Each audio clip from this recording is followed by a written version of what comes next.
लग्नाचे दागिने म्हणजे श्रीमंत पेशवाई दागिने. नाशिकचे सुप्रसिद्ध सराफ मयूर अलंकार सराफ. ताज्या बातम्यांसाठी नाशिक न्यूजच्या YouTube चॅनलला सबस्क्राईब करा आणि बेल आयकॉनला प्रेस करा.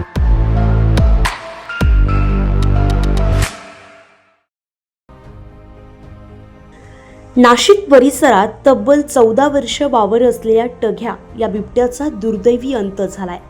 वासाळी शिवारात आयुष्य घालवणाऱ्या या बिबट्यानं कधीही मानवावर हल्ला केला नव्हता.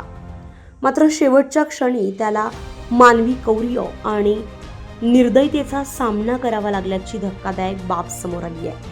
वन विभागाचे पथक रेस्क्यूसाठी सज्ज असतानाच घटनास्थळी जमलेल्या अतिउत्साही गर्दीनं गोंधळ घालत बिबट्यावर दगडफेक केल्याची माहिती मिळते. या प्रकारामुळे परिस्थिती अधिक बिघडल्याचं सांगितलं जात आहे. दरम्यान नंदिनी नदीकाठी सायंकाळी 4च्या सुमारास टघ्याने अखेरचा श्वास घेतलाय. त्यानंतर गंगापूर रोड वाटिकेमध्ये त्याच्यावर अंत्यसंस्कार करण्यात आले.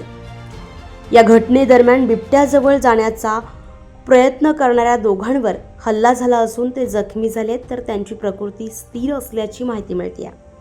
या घटनेमुळे वन्यजीवांबाबतची असंवेदनशीलता पुन्हा एकदा समोर आली आहे. तर टघ्याच्या मृत्यूमुळे नाशिकमध्ये हळहळ व्यक्त केली जाते. संजय परमार, नाशिक न्यूज, नाशिक. ताज्या बातम्यांसाठी नाशिक न्यूजच्या YouTube चॅनलला सबस्क्राईब करा आणि बेल आयकॉनला प्रेस करा.